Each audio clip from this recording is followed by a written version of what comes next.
Greetings everyone, and welcome back to our Standing Watch program. How serious is the situation here in the United States of America, economically, politically? And to what extent have we observed and are we observing a continuing alienation between the United States of America and the rest of the world, especially Europe? And what can we expect to happen very soon? Today I'd like to read to you from some excerpts from magazine and newspaper articles which were published this last week. Here's an article from Bloomberg, dated November 5. It says, Michael Burry, a former hedge fund manager who predicted the housing market's plunge, said Federal Reserve Chairman Bernanke is trying to use, quote-unquote, poison as a cure by pumping more cash into the economy. The attempt to bolster growth is reminiscent of Alan Greenspan's actions to revive the economy after 2001. Burry said the former FD or Fed chairman helped create an unsustainable boom in U.S. property prices with his policies, leading to the worst global financial crisis since the Great Depression. He is not the only one warning as to what's going on here in the United States as we speak. Here's an article by CNBC, dated November 4, saying, investors should brace for a much weaker dollar, said Merkel, chairman and chief investment officer of Merkel Investments of Portland, Maine. Critics say that Bernanke's program will further devalue the dollar and ultimately create inflation. Der Spiegel Online, a German magazine, reported on November 10, American society is breaking apart. Millions of people have lost their jobs and fallen into poverty. Among them, for the first time, are many middle-class families. The Tonka report had this to say on November 5. Rumors are once again swirling of a bank holiday, during which U.S. citizens will be prevented from withdrawing money or at least limited in the amount of the withdrawal they can make. Bank holidays are not without precedent in the United States. On March 5, 1933, newly elected Franklin Roosevelt declared a bank holiday that lasted 4 days, during which he rammed through the Emergency Banking Act, which granted FDR near dictatorial control over the dealings of banks. The act also forced every citizen and business in the country to relinquish their gold in exchange for paper currency. The article goes on to say, the debate is no longer about whether the U.S. financial system and the dollar will come crashing down or not, but if that inevitable process will be characterized as a sudden collapse or death by 1,000 cuts. So far, the economic situation within the United States, but what about our prestige in foreign countries? What about our reputation? How good is it? Not that good. The Local, which is a German paper in the English language, wrote this on November 5. German Finance Minister Wolfgang Schäuble removed his diplomatic gloves on Friday, blasting the United States' decision to go ahead with a massive economic stimulus measure that could harm Germany. Using unusually strong language, Schäuble said the Federal Reserve Bank's attempt to stimulate the U.S. economy with a 600 billion euro cash injection did not make sense. With all due respect, my impression is that the United States are at a loss, he said.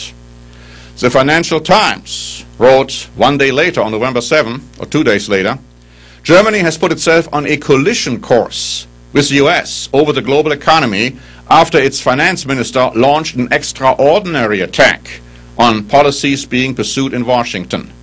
Wolfgang Schäuble accused the U.S. of undermining its policy-making credibility, increasing global economic uncertainty, and of hypocrisy over exchange rates. The U.S. economic growth model was in a deep crisis, he warned. Reuters had this to say on November 10. Germany's undiplomatic outbursts against U.S. policy, calling it clueless, show growing estrangement on economics as America's focus shifts away from transatlantic ties to domestic challenges. The Atlantic is getting wider, said Anton Berner, head of Germany's Foreign Trade Association, who spoke of a creeping alienation between America and Europe.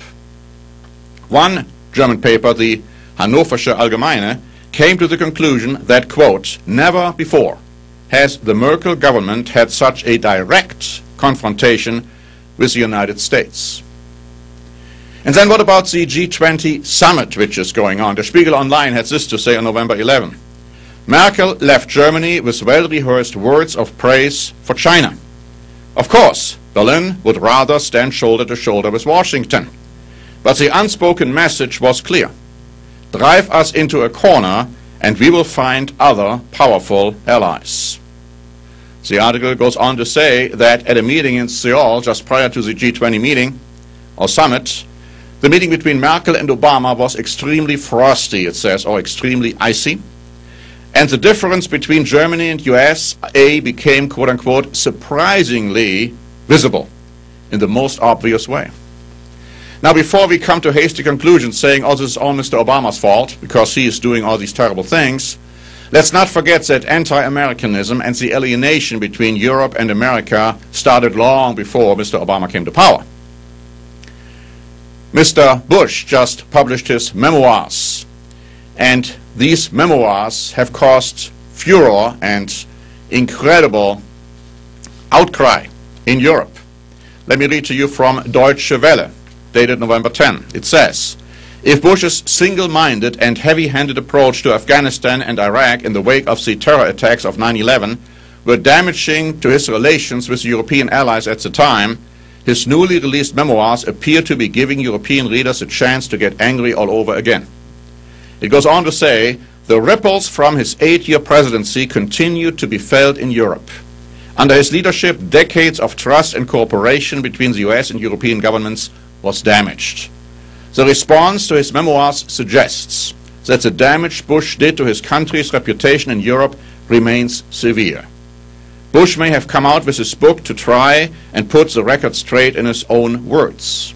But in doing so, at least in Europe, it appears that he has taken a big stick to a hornet's nest of his own making.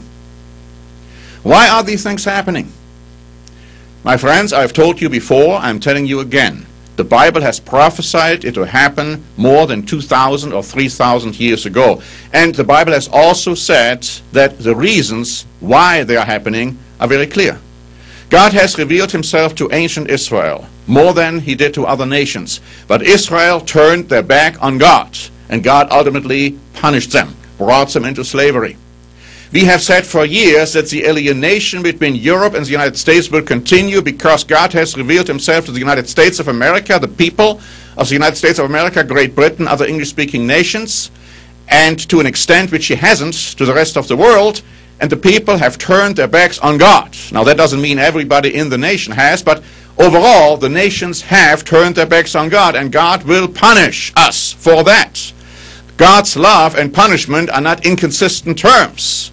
God says he punishes those whom he receives. God's purpose is to bring all of us into his kingdom. This includes the rest of the world too in their due time.